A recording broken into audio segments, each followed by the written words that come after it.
నమస్కారం. Health file కార్యక్రమానికి స్వాగతం. మన హెల్త్ ఫైల్లో మన టాపిక్ కోలన్ రెక్టల్ క్యాన్సర్. ఈ కోలన్ రెక్టల్ క్యాన్సర్ ఇంత ర్యాపిడ్గా పెరగడానికి కారణాలు ఏంటి, అసలు ఈ కోలన్ రెక్టల్ క్యాన్సర్ని ఎలా డయాగ్నోస్ చేస్తారు, దీని సిమ్టమ్స్ ఎలా ఉంటుంది, దీని స్క్రీనింగ్ ఎలా చేస్తారు, దీని ప్రివెన్షన్ ఎలా ఉంటుంది, ఇవన్నీ అడిగి తెలుసుకుందాం. సో మనతో పాటు ఉన్నారు ఇవాళ సిహెచ్ మోహన వంశీ గారు, ప్రముఖ ఆంకాలజిస్ట్. నమస్కారం డాక్టర్ గారు. నమస్తే అండి. డాక్టర్ గారు, ఈ కోలన్ రెక్టల్ క్యాన్సర్ చాలా కామన్గా అనిపిస్తుంది కదా, ఎవరిలో ఎక్కువ వస్తుంది అండ్ దీని రిస్క్ ఫ్యాక్టర్స్ ఎలా ఉంటాయి? ఈ కోలోరెక్టల్ క్యాన్సర్స్ అనేవి మీరు అన్నట్టు అర్బన్ ఇండియాలో చాలా కామన్ అండి. రూరల్ ఇండియాలో ఈ కోలన్ క్యాన్సర్ చాలా తక్కువ చూస్తుంటాము. Elsewhere in the world, western వరల్డ్లో ఈ కోలన్ క్యాన్సర్ ఇన్సిడెన్స్ చాలా ఎక్కువ అండి. చిన్న ఎగ్జాంపుల్, నైజీరియా మన middle income group African country. అక్కడ ప్రతి 1,00,000 మందికి ఈ సంవత్సరానికి ఒకళ్ళిద్దరు కోలన్ క్యాన్సర్ బారిన పడుతున్నట్టయితే, అదే న్యూయార్క్ సిటీలో ప్రతి సంవత్సరానికి 200 మంది కోలన్ క్యాన్సర్ బారిన పడుతున్నారు. అంటే ప్రతి 1,00,000 మందికి. అంటే అంత ఎక్కువ ఇన్సిడెంట్స్ అనమాట ఈ డెవలప్డ్ కంట్రీస్లో. అండర్ డెవలప్డ్ కంట్రీస్ లైక్ ఆస్, మన రూరల్ ఏరియాలో ఈ కోలన్ క్యాన్సర్ ఇన్సిడెంట్స్ అంటే చాలా తక్కువగా చూస్తుంటాం. బట్ మన దేశంలో కూడా ర్యాపిడ్గా ఎకానమీ ప్రోగ్రెస్ అయ్యే కొలది ఈ కోలన్ క్యాన్సర్ ఇన్సిడెంట్స్ ముఖ్యంగా మన పట్టణ ప్రాంతాల్లోని ప్రజల్లో చాలా ఎక్కువగా చూస్తున్నాం. ఈ పట్టణ ప్రాంత ప్రజల్లో ఎక్కువగా చూడటానికి కారణం ఏంటంటే లైఫ్ స్టైల్. పట్టణ ప్రాంత ప్రజల్లో ఉండే life style, lack of physical activity. ఎక్కువసేపు ఫిజికల్గా యాక్టివ్గా లేకపోవటం. ఎంతసేపు ఈ సాఫ్ట్వేర్ కంపెనీస్, ఆఫీసర్స్ అంతా కూడా ఎప్పుడు ఆఫీస్లో కూర్చొని పనిచేస్తుంటారు అందరూ కూడా. వీళ్ళలో ఫిజికల్ యాక్టివిటీ తక్కువ ఉన్నప్పుడు ఈ కోలన్ క్యాన్సర్ వచ్చే అవకాశాలు ఎక్కువగా ఉంటాయి. అలాగే వీళ్ళు తీసుకునే ఆహారం అంటే ఈ ఫ్యాటీ డైటు, ఈ processed meats, red meat, fast foods, burgers, pizzas, ఈ ఫాస్ట్ ఫుడ్స్, ప్రాసెస్డ్ మీట్ తీసుకునే వాళ్ళలో ఈ కోలన్ క్యాన్సర్ వచ్చే అవకాశాలు ఎక్కువగా ఉంటాయి. ఇవన్నీ కూడా అర్బన్ లైఫ్ స్టైల్. వీళ్ళలో ఈ కోలన్ క్యాన్సర్ వచ్చే అవకాశాలు ఎక్కువగా ఉంటాయి. అలాగే ఊబకాయం, ఒబేసిటీ ఉన్న వాళ్ళలో కూడా ఈ కోలన్ క్యాన్సర్ వచ్చే అవకాశాలు చాలా ఎక్కువగా ఉంటాయి. సో రెగ్యులర్గా ఎక్సర్సైజ్ చేస్తూ, ఫ్రెష్ ఫ్రూట్స్, గ్రీన్స్ ఎక్కువగా తింటూ, red meat, processed meats, white ఇవన్నీ తక్కువగా తిన్నట్టయితే వాళ్ళలో కోలన్ క్యాన్సర్ వచ్చే అవకాశాలు చాలా తక్కువగా ఉంటాయి. అలాగే ఈ కొన్ని రకాల ఇన్ఫ్లమేటరీ బవల్ డిసీజెస్ అంటారు, అల్సరేటివ్ కోలైటిస్, క్రాన్స్ డిసీజు, వీళ్ళలో ఈ కోలన్ క్యాన్సర్ వచ్చే అవకాశాలు కూడా చాలా ఎక్కువగా ఉంటాయి. ఇవే కాకుండా కొన్ని జెనెటిక్ సిండ్రోమ్స్ ఉన్నాయి. అబౌట్ 3% ఆఫ్ కోలన్ క్యాన్సర్ పేషెంట్స్లో ఫెమిలియల్ నాన్ పాలిపోసిస్ కోలీలో, వీళ్ళలో ఈ లించ్ సిండ్రోమ్ అని కూడా అంటారు, వీళ్ళలో ఈ క్యాన్సరు ఇంకా మిగతా క్యాన్సర్స్ అవి కూడా వచ్చే అవకాశాలు ఎక్కువగా ఉంటాయి. ఇదే కాకుండా ఫెమిలియల్ ఎడినోమాటోసిస్ పాలిపోసిస్ కోలి అని ఇంకో సిండ్రోమ్ ఉంది. అందులో 14 ఇయర్స్కే వాళ్ళలో కోలన్ నిండా పాలిప్స్ రావటం, 30-35 ఇయర్స్కి క్యాన్సర్ వచ్చేయటం కూడా చూస్తుంటాం. వాళ్ళలో మొత్తం కోలన్ అంతా కూడా ఇన్వాల్వ్ అయిపోతుంది క్యాన్సర్తో. ఈ కోలన్ క్యాన్సరు యాజ్ సచ్ కోలన్లో పాపిలోమాస్, పాలిప్స్ అంటారు. ఈ పాలిప్స్ ఉన్న వాళ్ళలో కూడా ఈ కోలన్ క్యాన్సర్ వచ్చే అవకాశాలు ఎక్కువగా ఉంటాయి. ఓకే డాక్టర్ గారు, మరి దీని సిమ్టమ్స్ ఎలా ఉంటాయి? సిమ్టమ్స్, మన కోలన్ అనేది చాలా పెద్ద ఆర్గన్ అండి. రైట్ కోలను, ట్రాన్స్వర్స్ కోలను, లెఫ్ట్ కోలన్ అంటాము. ఇండియాలో లెఫ్ట్ కోలన్ క్యాన్సర్స్ చాలా ఎక్కువగా చూస్తుంటాము. ఈ లెఫ్ట్ కోలన్ క్యాన్సర్ సిమ్టమ్స్ ఏంటంటే వర్సనింగ్ కాన్స్టిపేషన్. అంటే మామూలుగా రోజు ఒకసారి పాస్ చేసేవాళ్ళు 2 రోజులకు ఒకసారి, తర్వాత 3 రోజులకు ఒకసారి అట్లా పాస్ చేస్తున్నట్టయితే అది ఒక ఇంపార్టెంట్ సిమ్టము. ఇదే కాకుండా ఆల్టర్నేటింగ్ కాన్స్టిపేషన్ అండ్ డయేరియా. అంటే కొన్నాళ్ళు కాన్స్టిపేషన్ ఉండటం, కొన్నాళ్ళు డయేరియా ఉండటం, మోషన్లో బ్లడ్ పట్టడం, మోషన్లో గమ్ లాంటి సెక్రెషన్స్ బంకలాగా అంటాం, ఆ బంకలాగా పట్టడం, మోషన్లో బ్లడ్ మోషన్తో కలిసి రావటం, మోషన్ పాస్ చేసాక రావటం, మోషన్ యొక్క క్యాలిబర్ అంటే సన్నగా రావటం. అంటే లూమను అక్కడ బ్లాక్ అవుతుంది కదండి, సో మోషన్ గట్టి మోషన్ వచ్చినా సన్నగా వస్తుంది, క్యాలిబర్ తగ్గుతుంది. అలాగే ఫీలింగ్ ఆఫ్ ఇన్కంప్లీట్ ఎవాక్యుయేషన్. అంటే మనకి మోషన్ పాస్ చేసాక ఒక మంచి ఫీలింగ్ ఉంటుంది. మన మోషన్ అంతా పాస్ చేసినాక ఒక చక్కటి ఫీలింగ్ ఉంటుంది. ఫీలింగ్ ఆఫ్ ఇన్కంప్లీట్ ఎవాక్యుయేషన్ అంటే ఆ రెక్టంలో ట్యూమర్ ఉన్నప్పుడు మన బ్రెయిన్ అది మోషన్గానే పర్సీవ్ చేస్తుంది. ట్యూమర్ ఉంటుంది మనకి, బట్ ఆ ట్యూమరు మోషన్ లాగా అనిపిస్తుంటుంది మనకి. ఫీలింగ్ ఆఫ్ ఇన్కంప్లీట్ ఎవాక్యుయేషను ఇది చాలా ఇంపార్టెంట్ వార్నింగ్ సిగ్నల్ అనమాట. అలాగే ఈ మోషన్లో బ్లడ్ పట్టడం అనేది వెరీ కామన్ సిమ్టమ్. పైల్స్ ఉన్న వాళ్ళందరిలో కూడా ఈ సిమ్టమ్ చూస్తుంటాము. కానీ మోషన్లో బ్లడ్ పట్టడం అనేది ఎప్పుడూ అశ్రద్ధ చేయకూడదు. ఎందుకంటే పైల్స్ ఉన్నాయని చాలామంది అశ్రద్ధ చేస్తుంటారు. లాస్ట్ ఇయర్ కూడా ఇలానే వచ్చింది, డాక్టర్ దగ్గరికి వెళ్ళి చెక్ చేయించుకున్నాను, అప్పుడు పైల్స్ అని డయాగ్నోస్ చేశారు. ఈ సంవత్సరం కూడా అదే ఉంటుందని అశ్రద్ధ చేస్తారు. అలా ఎప్పుడు కూడా అశ్రద్ధ చేయకూడదు. మోషన్లో బ్లడ్ పడితే దగ్గరలో ఉన్న సర్జన్ సంప్రదించి అది పైల్స్ వలన లేకపోతే ఇతరత్ర ఏదైనా కారణాల వల్ల తెలుసుకొని, పైల్స్ వల్ల అయితే దానికి వైద్యం చేయించుకొని, పైల్స్కి ట్రీట్మెంట్ అయిపోయిన తర్వాత కూడా బ్లడ్ పడుతుంటే ఖచ్చితంగా పైన ఇంకేదైనా అల్సర్ కానీ క్యాన్సర్ కానీ ఉండవచ్చు, అది కూడా ఇన్వెస్టిగేట్ చేసుకోవాల్సి ఉంటుంది. ఈ రైట్ సైడెడ్ కోలన్ క్యాన్సర్స్ చాలా ఇంపార్టెంట్, ఎందుకంటే ఇవి ఎటువంటి సిమ్టమ్స్ కలగజేయవు, సైలెంట్ కిల్లర్స్. రైట్ సైడ్ కోలన్లో మోషన్ లిక్విడ్గా ఉంటుంది, సో ట్యూమర్ వచ్చినా అడ్డం పడదు. సో అవి పెరుగుతూనే ఉంటాయి, బ్లడ్ కారుతూనే ఉంటుంది. ఆ బ్లడ్ కూడా మోషన్లో మిక్స్ అయిపోయి మనకు కనబడకపోవచ్చు. పేషెంట్స్ రక్తలేమి అంటే ఎనీమియాతో మేనిఫెస్ట్ చేస్తారు. 40-50 ఏళ్ళ తర్వాత ఎనీమియా వచ్చినట్టయితే, అంటే రక్తహీనత కనుక ఉన్నట్టయితే ఫస్ట్ థింగ్ సౌత్ ఇండియాలో upper G endoscopy, stomach cancer check చేసుకోవాలి. అది కనుక నార్మల్గా ఉంటే కొలనోస్కోపీ చేయించుకోవాల్సి ఉంటుంది. కొన్నిసార్లు ఈ కోలన్ క్యాన్సర్స్ అబ్స్ట్రక్షన్ అంటే పూర్తిగా మూసుకుపోయి, చాలాసార్లు చూశాను, చాలామంది డాక్టర్స్లో కూడా చూశాను, పూర్తిగా కంప్లీట్గా బ్లాక్ అయిపోయి పొట్ట ఉబ్బిపోయి డాక్టర్ దగ్గరికి రావడం జరుగుతూ ఉంటుంది. సో అందువల్ల మనం మల విసర్జన అలవాట్లో ఎటువంటి మార్పును కూడా మనం అశ్రద్ధ చేయకూడదు. సార్, మరి ఈ కోలన్ క్యాన్సర్ని ఎలా నివారించాలి అండ్ దీని స్క్రీనింగ్ ప్రొఫైల్ ఉంటుందా?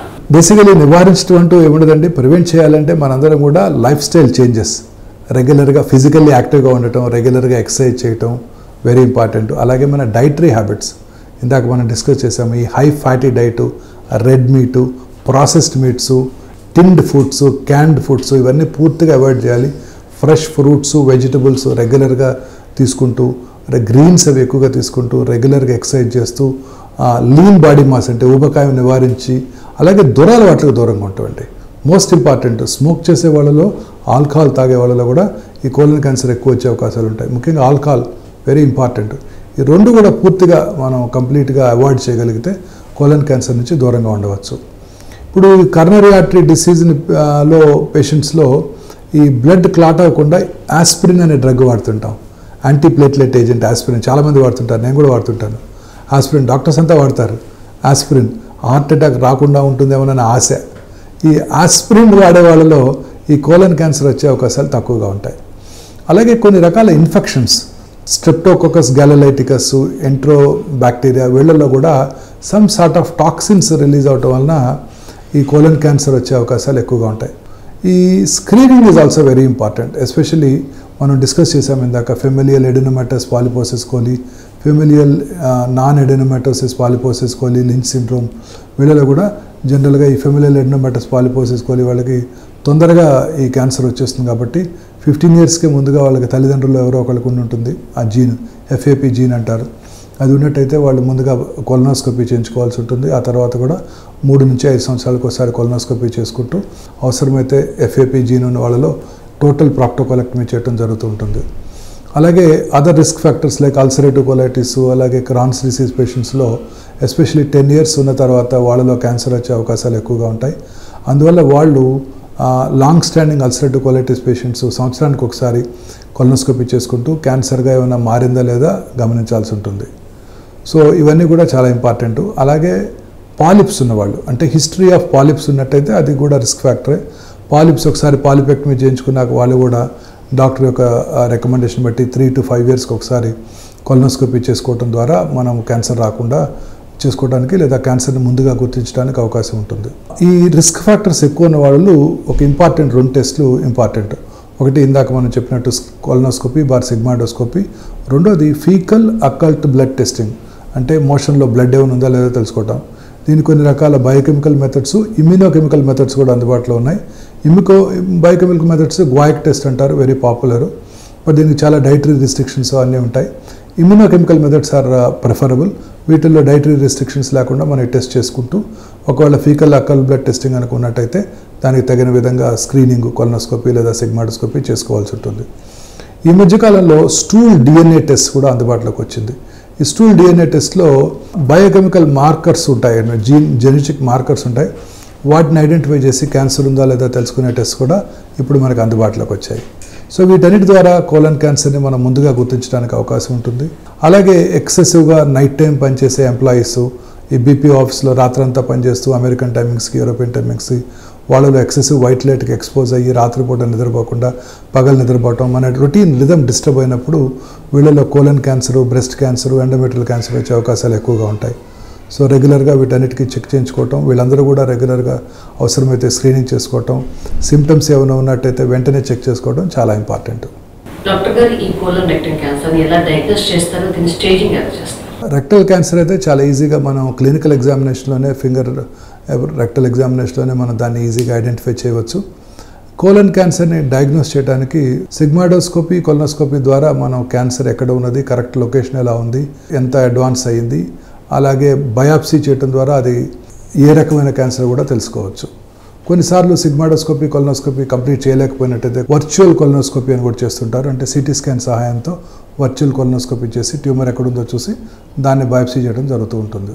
ఇదే కాకుండా ఈ డయాగ్నోసిస్ అయిపోయిన తర్వాత వాట్ ఈస్ మోస్ట్ ఇంపార్టెంట్ ఈ స్టేజింగ్ అనేది చాలా ఇంపార్టెంట్. ఎందుకంటే స్టేజింగ్ మీదనే ట్రీట్మెంట్ ఆధారపడి ఉంటుంది. సో మనకి కోలోరెక్టల్ క్యాన్సర్స్లో కోలన్ క్యాన్సరు ఒక రకంగా స్టేజింగ్ చేస్తాము, రెక్టల్ క్యాన్సర్కి కూడా స్టేజింగ్ ట్రీట్మెంట్ కూడా వేరుగా ఉంటుంది.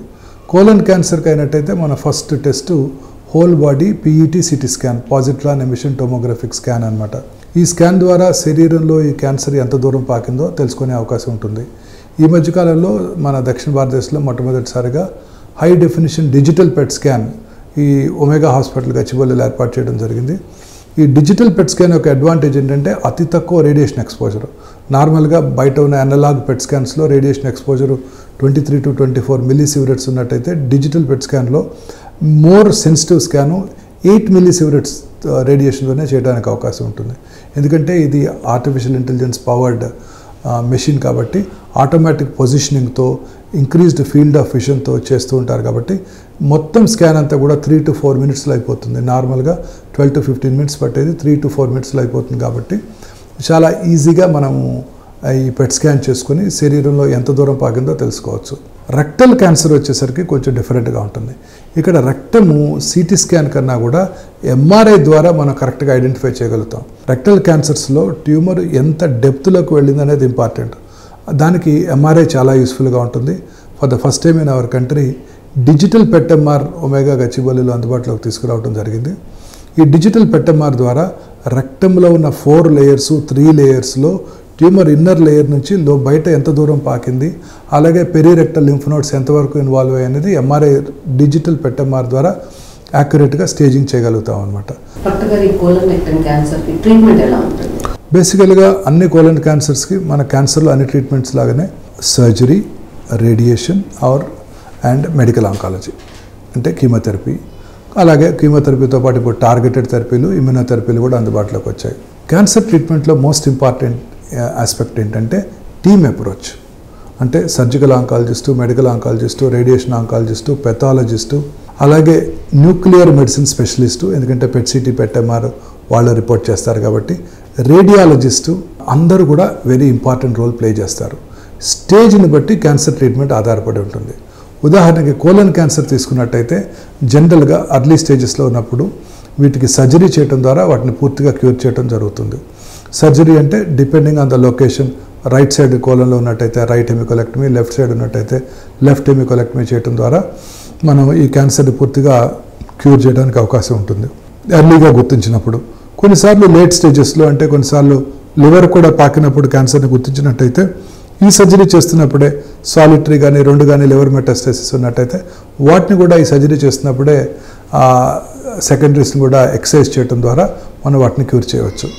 కొన్నిసార్లు సెకండరీస్ ఉన్నప్పుడు సర్జరీ కనుక చేయలేకపోయినట్టయితే మనము మైక్రోవేవ్ అబ్లేషను, రేడియో ఫ్రీక్వెన్సీ అబ్లేషన్ ద్వారా ఆ ట్యూమర్స్ని పూర్తిగా ఎరాడికేట్ చేయడానికి అవకాశం ఉంటుంది. ఇంకా ఇవి కూడా యాక్సెసిబుల్గా లేనప్పుడు సైబర్ నైఫ్, అది ఒక అడ్వాన్స్డ్ రేడియేషన్ టెక్నాలజీ సిస్టమ్. అది రోబాటిక్ స్టీరియోటాక్టిక్ రేడియో సర్జరీ అంటారు. ఈ రోబాటిక్ స్టీరియోటాక్టిక్ రేడియో సర్జరీలో ట్యూమర్ ఎంత డెప్త్లో ఉన్నప్పటికీ అతి ప్రిసైజ్గా అది వెళ్ళి ఆ పార్ట్ని మాత్రమే రేడియేషన్ చేసి డిస్ట్రాయ్ చేసేస్తుంది. Very useful for liver secondaries which are inaccessible. Multiple lesions ఉన్నప్పుడు, సర్జరీకి అనువుగా లేనప్పుడు, రేడియో ఫ్రీక్వెన్సీ మైక్రోవేవ్ అబ్లేషన్ కూడా చేయలేనప్పుడు సైబర్ నైఫ్ మనకి చాలా యూస్ఫుల్గా ఉంటుంది. సో ఈ కోలన్ సర్జరీలో మోస్ట్ ఇంపార్టెంట్ ఏంటంటే ఆంకలాజికల్ ప్రిన్సిపల్స్ పాటిస్తూ దాన్ని మొత్తం తీసేయటం. ఈ మధ్యకాలంలో ఈ కోలన్ సర్జరీస్ అన్నీ కూడా మినిమల్లీ ఇన్వేజివ్ పద్ధతిలో, అంటే లాప్రోస్కోపిక్ అంటే కీహోల్ ద్వారా చేస్తున్నాం. కీహోల్ ద్వారా చేసినప్పుడు అడ్వాంటేజ్ ఏంటంటే 3 డైమెన్షనల్ మనం ఇమేజ్ చేసే కెమెరాని లోపల పెట్టినప్పుడు మనం నేకెడ్ ఐతో చూసిన దానికన్నా 10 to 15 టైమ్స్ బిగ్గర్ ఇమేజ్ మన ఆపరేటింగ్ రూమ్ స్క్రీన్లో చూస్తూ సర్జరీ చేసినప్పుడు క్యాన్సర్ వచ్చిన భాగము, అది ఎక్కడికైతే పాకడానికి అవకాశం ఉందో లింఫ్ గ్లాండ్స్ అన్నీ కూడా చాలా స్పష్టంగా విజువలైజ్ చేసి పూర్తిగా తీసివేయడానికి అవకాశం ఉంటుంది.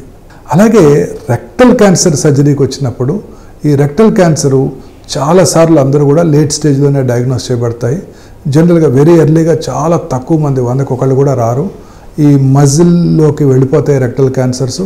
ఇలాంటి వాళ్ళందరికీ ముందుగా సర్జరీ చేయకుండా కీమో రేడియోథెరపీ ఇచ్చి, రేడియేషను కీమోథెరపీ ఇచ్చి దాన్ని డౌన్ సైజ్ చేసి ఆ తర్వాత సర్జరీ చేయడం జరుగుతుంది. ఆ కీమో రేడియేషన్ థెరపీ ఇచ్చి డౌన్ సైజ్ చేయడం ద్వారా మనము ఆ ట్యూమర్ని బాగా తగ్గించే సర్జరీ చేయడం ద్వారా సర్వైవల్ బెనిఫిట్ ఉంటుంది. అంటే ఎక్కువ కాలం సర్వైవ్ అయ్యే అవకాశాలు ఎక్కువగా ఉంటాయి. సర్జరీ చేస్తున్నప్పుడు ఇంతకు ముందు కాలంలో ఇవన్నీ కూడా ఓపెన్ నేకెడ్ అయితే కట్ చేసి చేసేవాళ్ళం, పెద్దగా కోత కోసి. ఇప్పుడు ఇవన్నీ కూడా లాప్రోస్కోపీ పద్ధతి ద్వారా చేస్తున్నాము. ఈ మినిమల్లీ ఇన్వేజివ్ పద్ధతి రెక్టల్ క్యాన్సర్ సర్జరీకి చాలా యూస్ఫుల్గా ఉంటుంది. ఎందుకంటే ఈ రక్తం పక్క నుంచే మన యూరినరీ బ్లాడర్కి వెళ్ళే నర్వ్స్, అలాగే మెన్లో సెక్షువల్ ఆర్గన్స్కి వెళ్ళే నర్వ్స్ అన్నీ కూడా ఈ పక్క నుంచే వెళ్తాయి. ఈ నర్వ్స్ని మనం లాప్రోస్కోపీ పద్ధతిలో చేస్తున్నప్పుడు ఈ నర్వ్స్ని మనం చాలా ప్రిసైజ్గా ఐడెంటిఫై చేసి ఆ నర్వ్స్ని ప్రిజర్వ్ చేస్తూ సర్జరీ చేయడం ద్వారా post operative sexual complications, bladder problems తగ్గించడానికి అవకాశం ఉంటుంది. ఇదే పెద్దగా కొత్త కోర్స్ చేసినా కూడా మన ఈ నర్వ్స్ మన నేకెడ్ అయి కనబడవు. ఈ లాప్రోస్కోపిక్ పద్ధతిలో 10 to 14 times మ్యాగ్నిఫైడ్ ఇమేజ్ చూస్తున్నప్పుడు ఈ నర్వ్స్ మనకు స్పష్టంగా చూసి విజువలైజ్ చేసి వాటిని ప్రిజర్వ్ చేయడానికి అవకాశం ఉంటుంది.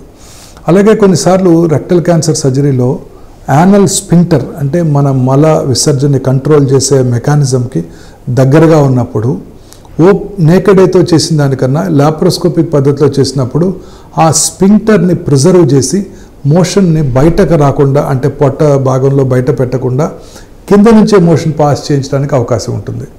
సో అందువలన ఈ సర్జరీస్ అన్నీ కూడా ఈ మధ్యకాలంలో మినిమల్లీ ఇన్వేజివ్ పద్ధతిలో కీహోల్ ద్వారానే చేయడం జరుగుతుంది. తద్వారా మంచి రిజల్ట్స్ ఇవ్వడానికి అవకాశం ఉంటుంది. ఈ కోలన్ రెక్టల్ క్యాన్సర్ అయిపోయిన తర్వాత కూడా వాళ్ళు రేడియేషన్ కీమో తీసుకోవాల్సి వస్తుందా? Most of the patients, colon cancer పేషెంట్లు అందరూ కూడా సర్జరీ అయిపోయిన తర్వాత స్టేజ్ని బట్టి మోస్ట్లీ అందరికీ కూడా కీమోథెరపీ అవసరపడుతుంది. ఈ కీమోథెరపీ ఇవ్వడం ద్వారా పోస్ట్ ఆపరేటివ్గా మళ్ళీ క్యాన్సర్ని తిరిగి రాకుండా చేసుకోవడానికి అవకాశం ఉంటుంది. అలాగే రేడియోథెరపీ కూడా లెఫ్ట్ సైడెడ్ క్యాన్సర్స్లో, ముఖ్యంగా రెక్టల్ క్యాన్సర్స్లో మనం ఇందాక డిస్కస్ చేసినప్పుడు జనరల్గా సర్జరీకి ముందే రేడియోథెరపీ ఇచ్చి ఆ తర్వాత సర్జరీ చేయడం జరుగుతుంటుంది. కొన్నిసార్లు క్యాన్సర్ శరీరంలో ఇతర భాగాలకు పాకినప్పుడు, ఎస్పెషల్లీ లివర్కి పాకినప్పుడు సర్జరీ చేయలేని సందర్భాల్లో radio frequency ablation, microwave ablation, అలాగే రేడియోథెరపీ కూడా యూస్ఫుల్గా ఉంటుంది. ఈ రేడియోథెరపీని ఇప్పుడు stereotactic robotic radio surgery cyber knife ద్వారా ఇవ్వడం జరుగుతుంది. ఈ ప్రీ ఆపరేటివ్ రేడియేషన్ కూడా రెక్టల్ క్యాన్సర్స్కి ఇప్పుడు కొత్తగా artificial intelligence powered radiotherapy machines అందుబాటులోకి వచ్చాయి. వాటిని ఈథోస్ అంటారు. ఈ ఆర్టిఫిషియల్ ఇంటెలిజెన్స్ పవర్డ్ రేడియోథెరపీ యొక్క అడ్వాంటేజ్ ఏంటంటే ఆ మెషిన్లో ఇన్బిల్ట్ సిటీ స్కాన్ ఉంటుంది. సో ట్రీట్మెంట్ ఇచ్చే ముందు ట్యూమర్ వచ్చిన భాగాన్ని ప్రిసైజ్గా ఐడెంటిఫై చేసి కరెక్ట్గా దానికి మాత్రమే ట్రీట్మెంట్ని డెలివర్ చేసే అవకాశం ఉంటుంది. ఉదాహరణకి రెక్టంకి ముందు యూరినరీ బ్లాడర్ ఉంటుంది.